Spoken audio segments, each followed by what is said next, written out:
And when you have an experience like that, uh, heaven forbid you tell somebody about it. You know, they just look at you and say, "Oh, okay, yeah, sure, yeah, okay, yeah, I understand, yeah, okay." You know, so I mean, I wasn't able to really relate that in a meaningful way. Certainly not to the people around me. Any of the people that were removed from my experience, I couldn't tell them about that.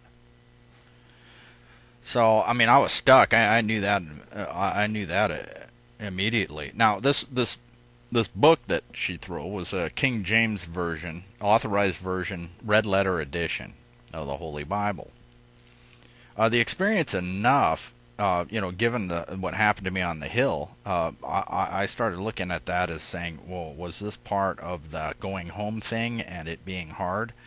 And the experience itself of witnessing the book going around the corner in its trajectory in complete non-ballistic flight, that was enough to say, this is out of the ordinary. Maybe I should actually read this thing. I'd never read it cover to cover, and I didn't start reading it for any noble or moral purpose. I read it because I was getting kind of tired of having my butt mopped. The floor mopped with my butt every time I'd get into some sort of discussion where these people would quote things out of scripture, and I was wholly unaware of where it came from or how it fit in. So of course, I couldn't formulate any kind of meaningful defense to that because I was wholly ignorant of what was in that book. So, as a means of, disarming them, wouldn't it be nice if, I had, I could speak with an amount of authority so I could, respond and debate them in proper context. So I began reading the Bible and then going to work, riding my bike like 15 miles every day in the Phoenix sun in the middle of the day to go to work. And I remember that time as being, on the bicycle coming home, just talking to myself, yelling and screaming, and I could just feel things being removed from me and being removed from me. And things started making sense. Now, I don't know if you've ever done that, and I suggest people, especially those who call themselves Christian, to actually sit down and read the Bible cover to cover. Even better if you read it out loud. Uh, there were these people in here in the Bible that apparently were poster boys for "Don't let it happen to you." Um, you know, uh, the lead character, on in the Bible, basically set these guys up, took care of them, defended them, and all he said is, "Hey, just acknowledge me," and they couldn't do it. Place your trust in me, and they couldn't do it. And over and over and over, they just blew it. Finally, on just said, "Okay, out." Took their lands away from them, out. And then there was this. Then after that, in the New Testament, there was this guy they called Jesus, and he was talking about some a whole new paradigm. And that really stuck with me because I started looking at the red letters and reading them. And I says, okay, now, if Christianity is actually founded on what he's saying, yeah, I could probably go for that because, he's pretty open. With what I read, I thought it was, he had it going on. However, yeah, I could see that, wait a minute, I started looking at the apostles and I says, I don't think these guys got it. Not by their behavior anyway. So I don't know if they really understood what he was saying. But that whole transition stayed. I mean, I went from, quite frankly, a reprobate, and I really started, my behavior changed completely, and my comfort level changed too. These things that, I thought were attributed to luck, chance, and accident stopped happening. And I was in this zone of comfort for a change, and I wanted to stay in it. And as long as I kept reading the book, then I was okay. So I got through that. It took me about a year. So then, of course, naturally you read the Bible, you say, well, hey, I need to go get involved in the church. So I did. Fell in love with this woman, and she was, she was very religious. There was an amount of discomfort caused by me because I began asking questions that sort of destabilized her. But she eventually hooked me up with her church, and oddly enough, it was Fountainhead. And they created a church. It was a break off. A schism happened. Apparently somebody didn't interpret it the same way, and it was too hard to drive across town to that church, so they decided to break off. So one day, they ended up. I got baptized in this backyard pool. In Mesa, and at which point that was a pretty powerful experience for me. And I was on fire for Jesus. I mean, oh man, I full bore. However, I got a glimpse then, and it wasn't just the Bible flying around the corner. There were some pretty interesting things that occurred. I mean, too numerous to go in. However, it was a glimpse. However, I started looking at the church with scrutiny, and I saw some pretty hideous things in the church. I saw a giving miracle. That was amazing. Yeah, I watched this guy from another church come in and just beat money out of the congregation, and it was so disingenuous. And it just gave me the creeps. It just gave me the creeps. And so, I'm however, I could detect that the presence had returned, the one that I had lost when I was a child. And I said, "What are you showing me here? Am I getting the right message here?" And I was confused. I mean, so I just, not only that, but of course, the woman I was with, we separated. And I loved her, and it hurt. So I moved back to Colorado and decided to try something else. Started working. In that interim time, in that grace period, and there was a grace period after the baptism that lasted for about 2 weeks. And then all of a sudden it started going away, and the odd synchronicities and the weird, the unexplainable experiences that really didn't behave according to physics. It stopped, and I could see it slipping away. And I went to the pastors at the time, and I says, why does that grace period have to go away? And the guy told me, well, God expects you to stand on your own 2 feet. You don't expect him to carry you all the way through. And I says, that ain't it. That ain't the answer. I just knew intuitively that, wait, that's not the answer. That's not the answer. I mean, something that cool should last forever. Why can't it last forever? So at the time, I asked on. I says, why doesn't it last forever? Little did I know that it would take me 20 years to get that answer. And everything after that was used to answer that question. And it was a very nuanced question. And it was a crucial question. Why does that grace period wane? Why does it go away? 20 years. So I moved back to Colorado, and I was heartbroken, and it took a while, and I ended up I still was a lot better man than I was when I was growing up, and a complete, fairly profound transformation. I didn't go to church. I said no, that I don't want to be part of that.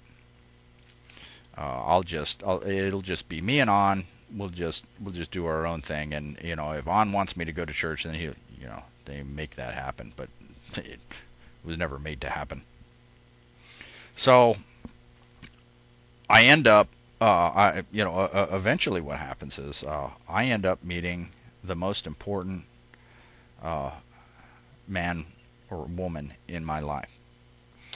And her name was Ilian, and her name means something. The interesting thing about her last name was that it meant man. Her maiden name was a man who stays by the river, just like Pool, man who stands by the deep part of the river. And oddly, when we eventually got married, her last name really didn't change very much. She was still that same name, and names are important. So this is the lovely Beebles that I talk about, and she is lovely, and she's been crucial. However, when I met her, we did not like one another at all. I I was just plastered, and that just didn't work. It didn't work, and she didn't want to see me again after that first meeting at all. And quite frankly, I was comfortable with that too. I mean, I didn't care. I was obnoxious, and I was mean. I was still pretty mean. I mean, granted, I wasn't near as mean as I used to be, but I was pretty mean. I was pretty mean, and I had no thought that that was going to happen.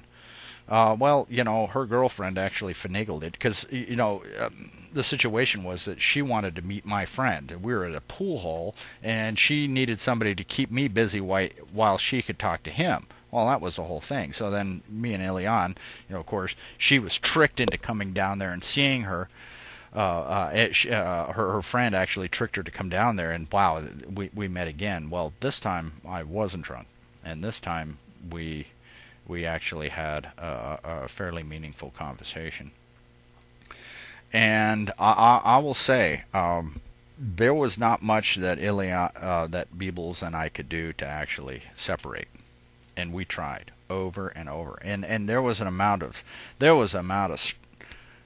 conflict in our experience, and suffering in our experience that just quite frankly, looking back, was crucial.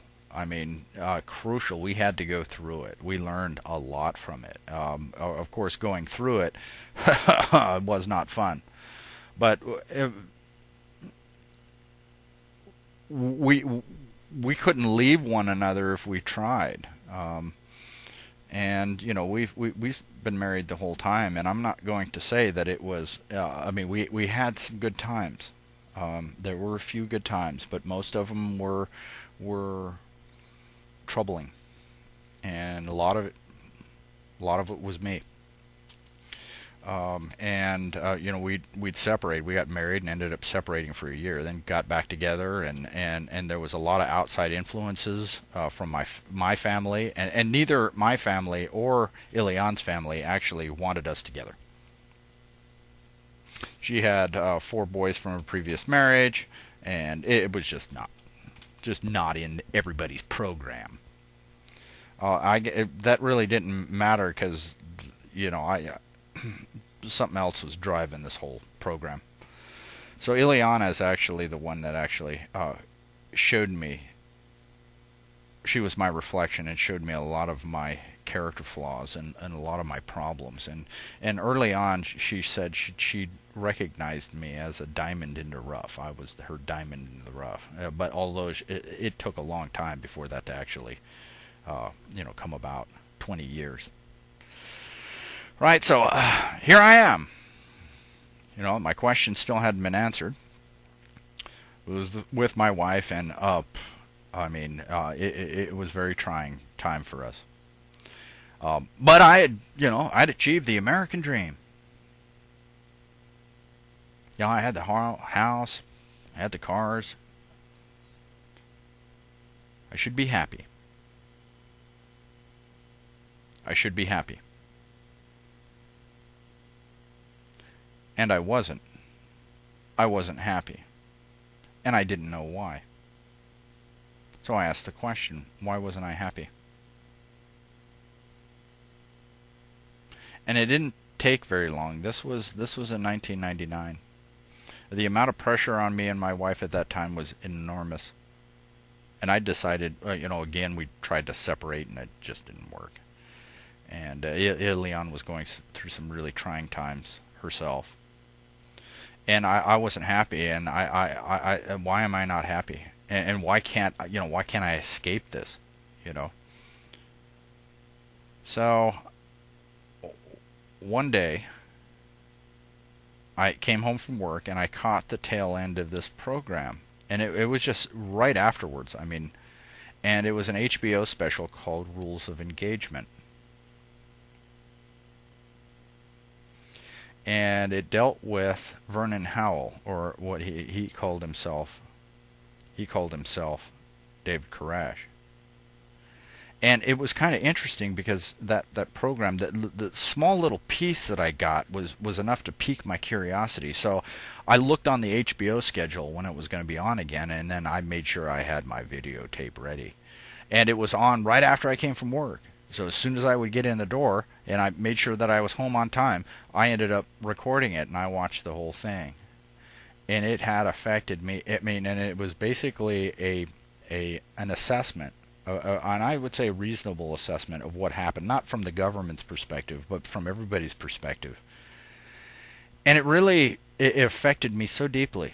Now here I was seeing things like the O.J. Simpson trial and the Reginald Denny trial, and I'm seeing all of this stuff go on, and I'm just really uncomfortable, and that was really what put me off, and what really truly affected me was, it was not the matter of, okay, and basically how I said it, what I said was this: okay, let's assume that David Koresh was indeed guilty of what they said he was guilty of. It was claimed that he was molesting, young girls, which, of course, the sheriff says, well, yeah, she was 14 years old. He says, in Texas, if you have consent of the parents, then that's okay here, and I can't do anything. But here we had the BATF going and serving a warrant on a sexual abuse thing that was outside of their jurisdiction. But I said, okay, let's assume all of that happened. And David Koresh, he knew, he understood the law. He knew what he was. And in listening to him, he would teach this to his people. And I says, okay, let's assume he did it. Let's say he was guilty. And I simply said, well, wait a minute. The government went in there, and in a complete, call it an accident or whatever, the government wasn't able to exercise sufficient care to ensure that 85 people weren't burned to death. That for some reason, whatever it was, these people all died as a result of the government. When the government had a responsibility to take care of these people, certainly the children, to make sure, if you've got a child predator out there, you ensure that the children's safety comes first. I don't see how burning them to death is actually meeting that duty. So there, inside me welled up this outrage. And I took that incident, I took the Columbine incident, where quite frankly, you had two goofballs running around with guns for 2 hours inside a school while the police let them, because they didn't have a duty to actually put themselves in harm's way. So they just let the whole community's children be put in harm's way instead. That bothered me. And I looked at things like the government, specifically with regard to its schizophrenic foreign policy, creating situations where we would be attacked, creating situations where justice is undermined. The confidence of the people in their justice system was being deliberately. I looked at it as a deliberate action. I mean, after a while, I says, you know what, this can't be incompetence. This looks like part of a program. I mean, you look at education, as I experienced it. I says, you know what, if you wanted to come up with a way to specifically ruin education in the United States, you couldn't come up with a better plan than what is being, done out of what? Incompetence? So I just basically called bullcrap on the whole thing. And all that emotion ended up in a letter. And I sent this letter to a man I thought was my representative, my senator, and his name was Wayne Allard. And I says, look, I mean, and the issue at hand was this. Say what you want about David Koresh. He was denied due process, and he was denied remedy and recourse to the law. The government agents failed in their duty to ensure that, guilty or not, that it failed. And at that point, I felt very confused, and I felt, as a citizen, I thought, as a citizen of this country, that I had a responsibility to voice my outrage to those who I thought were my representatives, such that they could act in such a way to remedy the situation. 2 months later, and this is in 1999, 2 months later in the summertime, I think around July, 2 Secret Service men show up at my door. They called me at work and said, they wanted to talk to me about the letter, and what they were worried about is the letter itself didn't have a threat. However, they wanted to test my character to see if they were taking things out of context. And I basically had to explain to them. I says, okay, now this is a paragraph. Now, a paragraph deals with a single subject, and then all of the sentences in the paragraph actually support the the idea of the paragraph as a whole.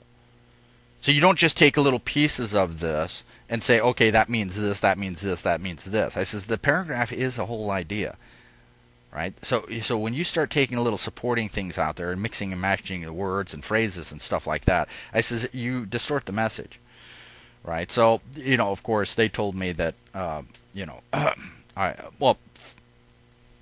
The most interesting thing was the first thing that came out of their mouths. I show up on my doorstep and he says, "You understand that due process does not apply here."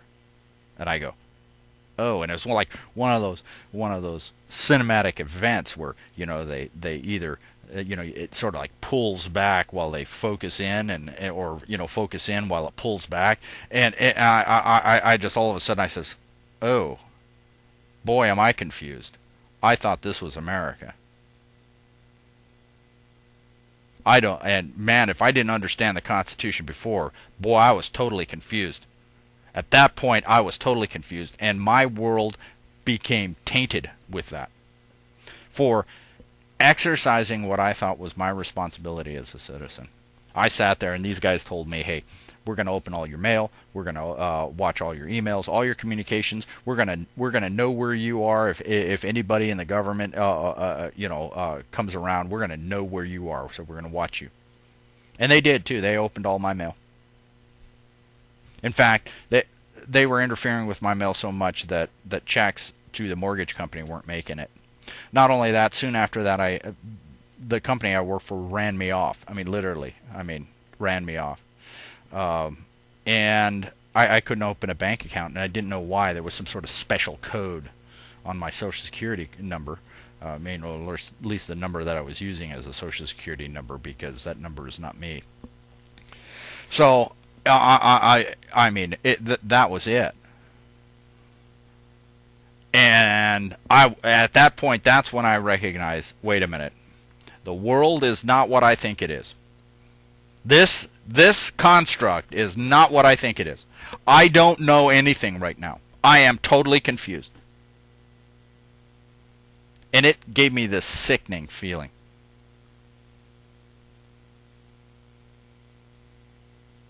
It's a violation.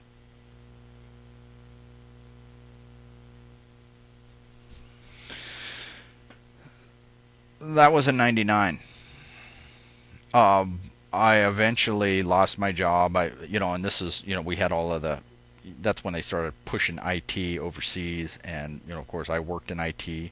At which point, I fit into a particular tax category, the same tax category that Robert Stack did. And if you don't know Robert Stack, Robert Stack was uh, a man who flew an airplane into an IRS building here in Austin.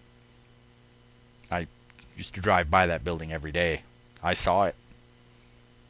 He was in the same tax category that I was, and I would have been better off working at a McDonald's. I would have had more money. They took it was double taxation, and it was extreme. And of course, after Mr. Stack flew his plane into the building, then of course, Congress says, oh well, that was an unfortunate loophole. That was indeed a problem, but they didn't fix it. So I was in the same boat. I mean, I was just getting raped. It was hard to exist, right? So then I meet the Secret Service and find out, oh, okay, oh, okay, I understand what the deal is. Apparently I'm just a slave here. I thought I actually had rights. And they said, you understand that due process does not apply here. I said, okay, and I didn't know what happened.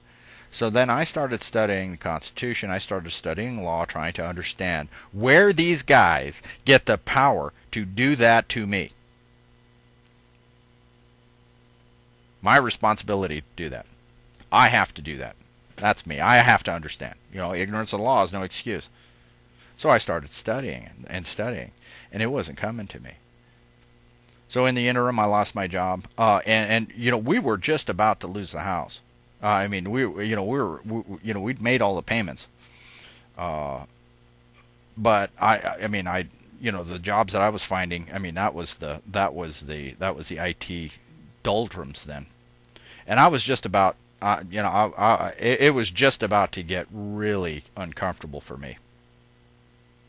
And then I get a call from a Delaware senator, and says, "Hey, how would you like to go to Hong Kong?" I had no options. I said, well, sure. I think I could probably do that. Don't have any other options. Might as well. So here I was with my wife and my dog, and we went to Hong Kong. And I work for a group over there that was building an all-digital movie studio, and me and 5 other Americans were brought there to write this software. So we were told. However, I didn't understand what was going on until later. It wasn't really a job, because the whole idea of writing software wasn't really the forefront of what was going on. One of the guys there actually hit it on the head. He said, "This is not a job. This is a twisted social experiment." Where they were testing integrity. And I could see where these guys were very specifically trying to bind us into some sort of nefarious or criminal act, either a misrepresentation, theft, or any kind of impropriety.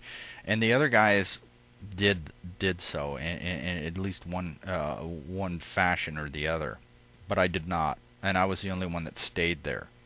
I didn't know what was going on, but one thing that was an essential part of my character at the time was I wasn't going to compromise my integrity for anybody, and I basically held out. So I hung around there. So I was there for probably about 6 months after that, at which point then finally lost that job. I believe that they just gave up on me. And we sold our house, and on those proceeds, I lived for a year, and I could find no work at all through that. Nothing meaningful, nothing that actually generated revenue the whole time. And in fact, I would even get people responding to my resume. I mean, this is worldwide. Nobody would even respond. Not even get lost.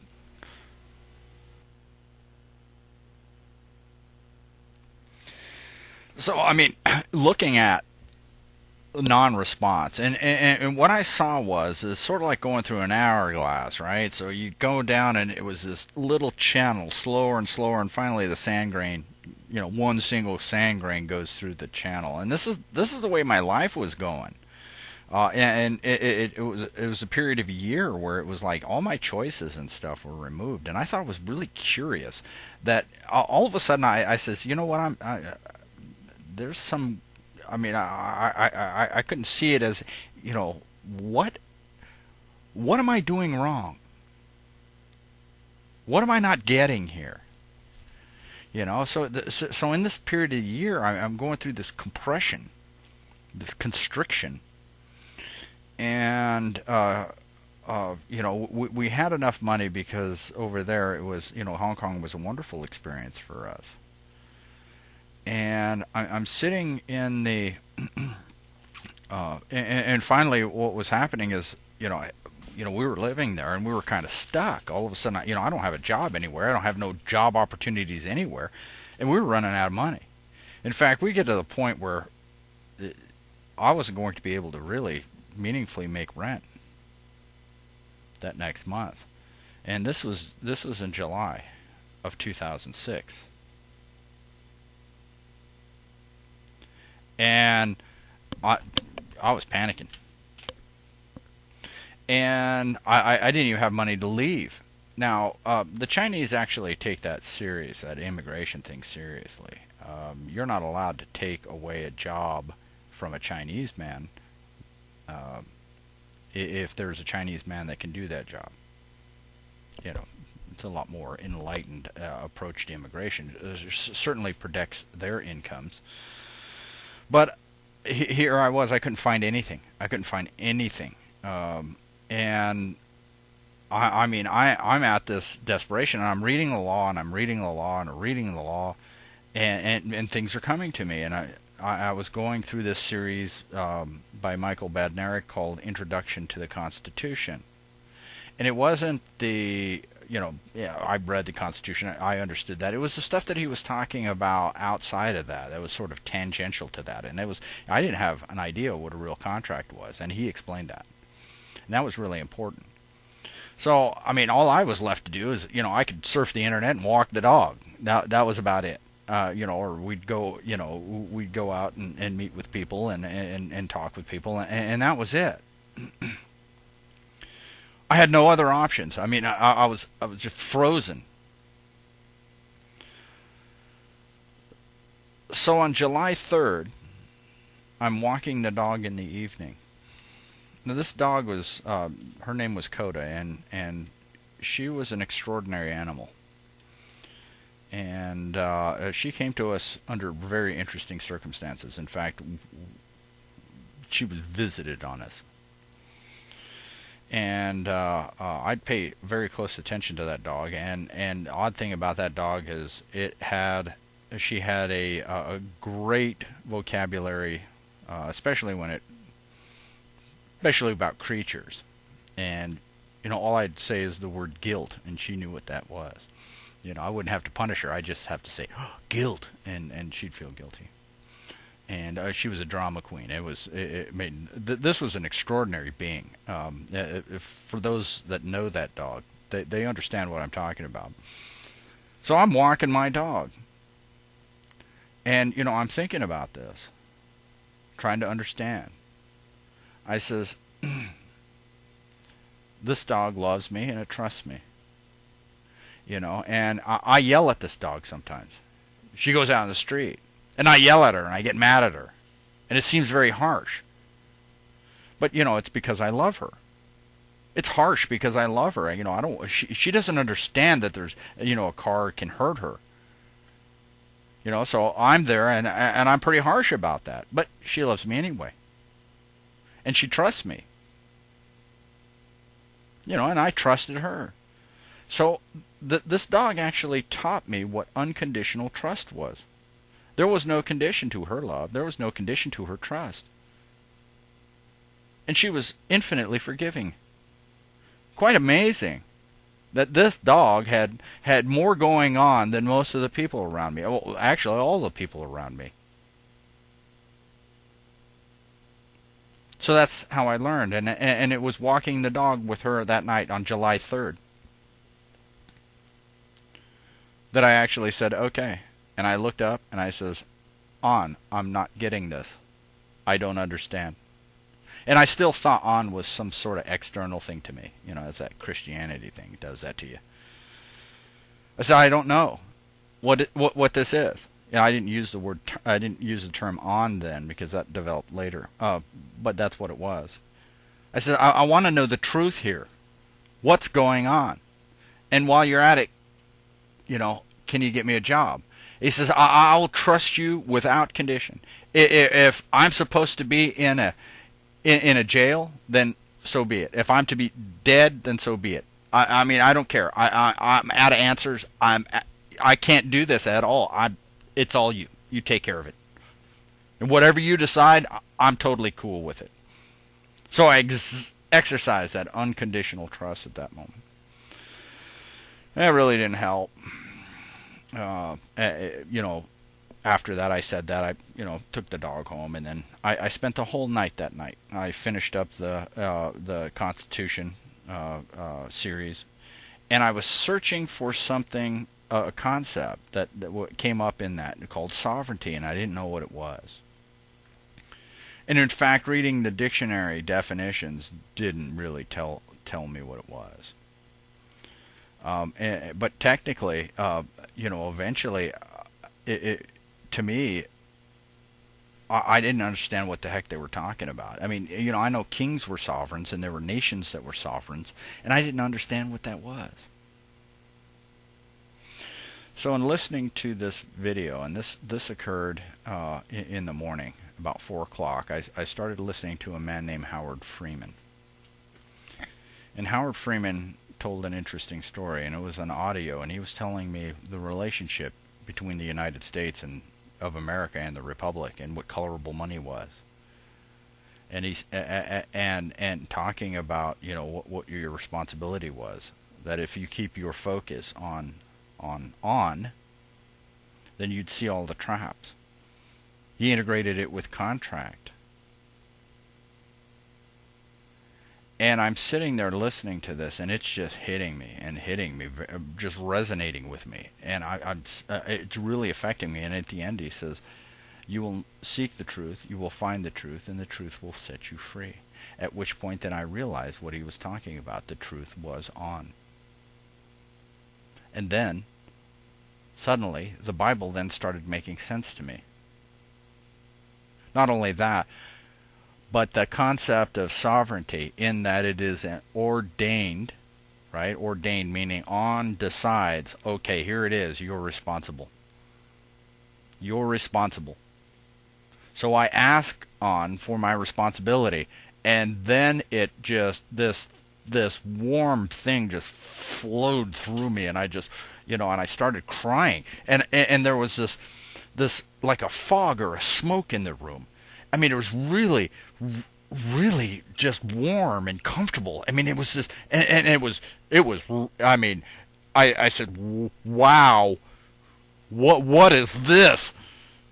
You know, and that it just started coming to me. Responsibility. You're responsible for what you do and what happens to you. And yes, I knew at that point that I was being granted the responsibility, that sovereignty that I asked for. Of course, that scared the living crap out of me, because then I realized that he said, this being has been here the whole time. All I did is just simply realize that it was here. And I said, oh man, oh man, and now I'm giving my responsibility? I'm responsible now for this? I said, oh man, I don't have it within me to actually make the right choices. Just look at my life, for Christ's sake. Right? So I was terrified. This being had been operating in my experience my entire life to bring me to that one singular point. And on July 4th at 4:44 a.m., that's when I was granted that sovereignty. I became a living church at that moment. I was no longer dead. I was not a person. And it all came to me immediately. And in fact, it just forced its way in. So then here I am sitting, I mean, and it's sort of like a 8 trillion ton gorilla that kicked the crap out of anything, and you're standing right there, and it's like, I don't exist without this thing wanting me. It could just wipe me out immediately. I mean, I understand what it means when they say God fearing. It's an impressive, awesome power. And when you're in its presence, oh man, you are nothing. Nothing. What do they say? There by the grace of God go I. Yeah, no kidding. So here I was responsible to this being. Oh man, I was terrified. I said, how in the world do I protect myself? And that was the thought that came into my head, and then these words came to my lips automatically. That was the first time I'd done inspirational speaking. And it was, I will trust you on, right, without condition, if you remove from me my ability to create a victim. I would learn that that was the Holy Grail. It's what undoes the contract that puts you in hell. You have to know what a contract is. That means you have to know those terms. If you don't understand what a contract is, then you can't hold yourself to those terms. So you have to know what that is. You have to know what responsibility is and be prepared to willingly and really willingly assume it. And I did that just then. That's when I got what's called the download.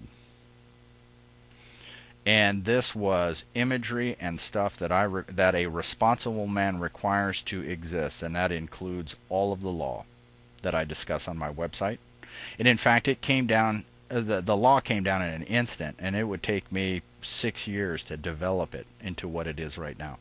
But it came down immediately. Of course, I didn't have the words or the concepts in a left brain sense to actually codify it such that somebody in a left brain could understand it. But it came down in a moment. Not only that, but for the next 2.5 weeks, I'm being brought through every experience in my life to see exactly why it needed to happen and what the purpose was and what I learned from it. And one by one, all of those uncomfortable situations that occurred actually no longer had the emotional attachment, because I could assign a good purpose to every single one of them. And I knew exactly why each one of those happened. I was enlightened. That burden, that heavy burden, was lifted off, and I felt lighter. I mean, I wasn't glowing. That's not what that means. But I did feel lighter. And I went through this process, and and of course I was excited. I was, and I'm talking to the lovely Beebles, and she knew something was up. She says, "I think you're going through a nervous breakdown." I says, "Well, no. I says, "I feel great." I said, "I got more energy. I feel more alive than I ever have in my life." And in that interim period, I actually, there were times where I was able to, it was almost like seeing behind the scenery of the universe. Seeing it as the simulation being projected, and noticing how cheesy the simulation was, to where you could see, it's just an illusion here. It looked like you could see behind the scenery, and it was like a cartoon. It was really fake. It was really fake, and I said, "Oh, I hope it doesn't last like that." And then it started resolving back to the way it was. But I never forgot how the contrived nature of the universe and the trick of light that reality actually is, because that's all it is. So, I went through this, and of course, my salvation experience was actually pretty profound, but had no comparison to this. I mean, this was just, and not only that, but the important thing that I realized is not only did it resolve my misunderstanding of what went on in the Bible, because most of what's in the Bible is don't let it to happen to you. And what had happened with the church, and that whole, it was causing suffering on purpose, and that's what the purpose of the church is right today, as it is as an institution. It is a direction you do not go. I also understood too, because of a contract, and my word being my bond, that when the Secret Service men came to my door and they said, "You understand that due process does not apply here," and I said, "Okay." I had just willingly placed myself under their power and under their jurisdiction and indicated to them that I was incompetent. And and it was all willing, contractual. I had agreed to make them my God. And that was the same question, same answer to the question that I asked exactly 20 years before, when I asked on, why does grace have to disappear? Well, grace doesn't have to disappear.